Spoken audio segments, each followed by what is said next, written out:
भारतीय इतिहास और मिथकों में महाभारत का एक अद्वितीय स्थान है। यह एक ऐसा ग्रंथ है जो न केवल एक विशाल महाकाव्य है, बल्कि जीवन के हर पहलू पर गहराई से प्रकाश डालता है।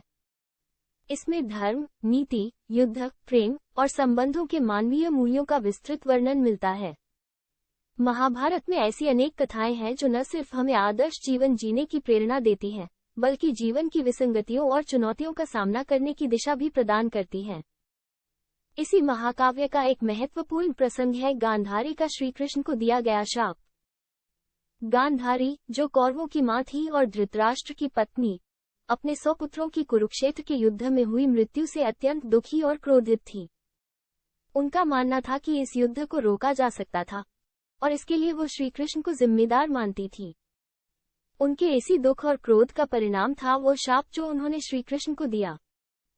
इस प्रसंग को समझने के लिए हमें महाभारत की गहराइयों में जाना होगा, जहां हर पात्र की कहानी कुछ न कुछ सिखाती है। कुरुक्षेत्र के युद्ध का कारण गहरा और व्यापक था। ये युद्ध केवल 2 परिवारों, पांडवों और कौरवों के बीच की रंजिश का परिणाम नहीं था, बल्कि यह धर्म और अधर्म, सत्य और असत्य, न्याय और अन्याय के बीच की एक महान संघर्ष था। पांडवों का अपने राज्य पर वैध अधिकार था, लेकिन कौरवों ने छल और कपट से उन्हें उनके राज्य से वंचित कर दिया। इस अन्याय के विरुद्ध युद्ध अनिवार्य हो गया था। गांधारी के दिल में यह विचार गहराई से बैठ गया था कि श्री कृष्ण, जो कि एक दिव्य पुरुष थे और जिनकी शक्तियां असीम थीं, इस विनाशकारी युद्ध को रोक सकते थे। श्री कृष्ण न केवल पांडवों के मित्र और सलाहकार थे, बल्कि वह द्वारका के राजा भी थे और उन्होंने पांडवों का युद्ध में साथ दिया था। उनके पास युद्ध से पहले शांति की स्थापना करने के अवसर भी थे, लेकिन उन्होंने धर्म की स्थापना के लिए युद्ध को अनिवार्य माना। गांधारी का मानना था कि अगर श्री कृष्ण चाहते तो वो कौरवों के मन को परिवर्तित कर सकते थे या फिर किसी भी तरह से युद्ध को रोक सकते थे। उन्होंने यह नहीं देखा कि श्री कृष्ण ने युद्ध से पहले शांति के लिए कई प्रयास किए थे। इस प्रकार गांधारी के दिल में यह विचार बैठ गया कि उनके पुत्रों की मृत्यु और कुरुवंश के विनाश के लिए श्री कृष्ण सीधे तौर पर जिम्मेदार हैं। इसी भावना ने आगे चलकर उन्हें श्री कृष्ण को शाप देने की ओर प्रेरित किया।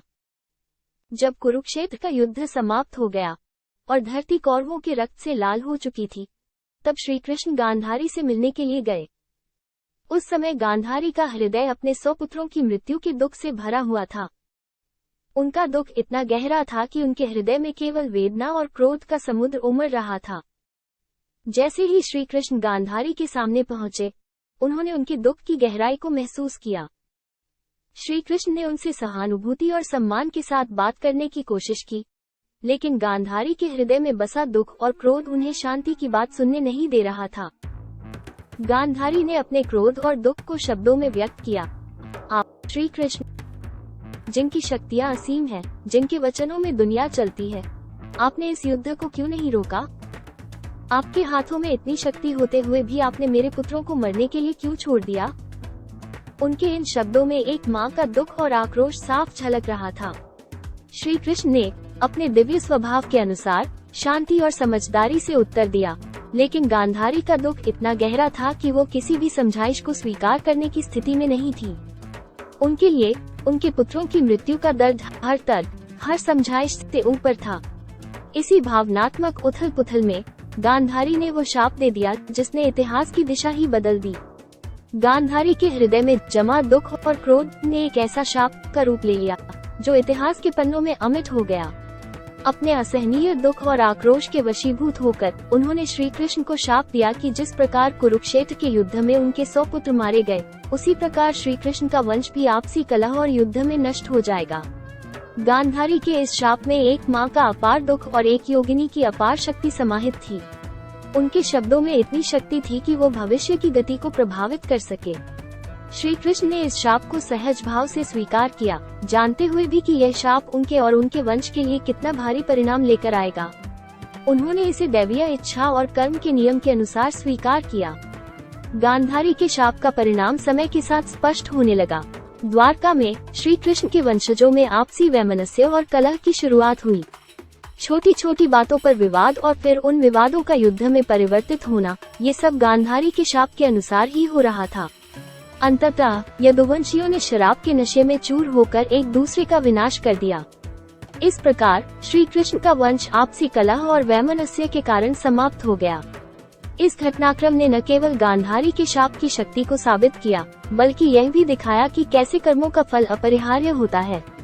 श्री कृष्ण, जिन्होंने सदैव धर्म की स्थापना के लिए काम किया, उन्हें भी इस कर्मफल को स्वीकार करना पड़ा।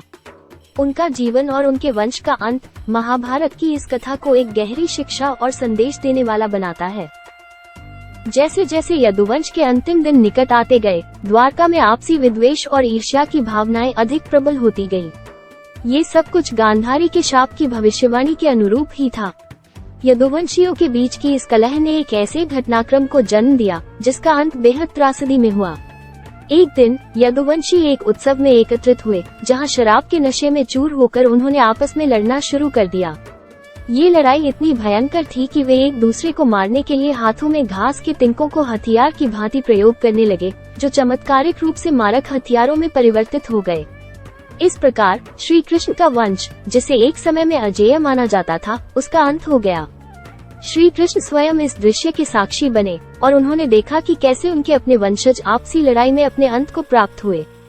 ये घटना न केवल गांधारी के शाप की भविष्यवाणी को सत्य सिद्ध करती है, बल्कि यह भी दिखाती है कि किस प्रकार आंतरिक कलह और अहंकार सबसे मजबूत साम्राज्यों को भी नष्ट कर सकते हैं।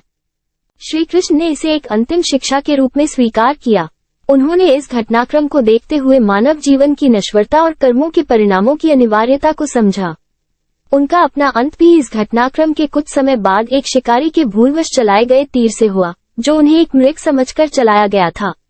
इस प्रकार श्री कृष्ण ने अपने भौतिक शरीर को त्याग दिया और उनकी आत्मा ब्रह्मांड में विलीन हो गई। गांधारी का शाप और इसके परिणाम हमें सिखाते हैं कि किस प्रकार अधिकार, शक्ति और विभाजन के बीज अंततः विनाश की ओर ले जाते हैं।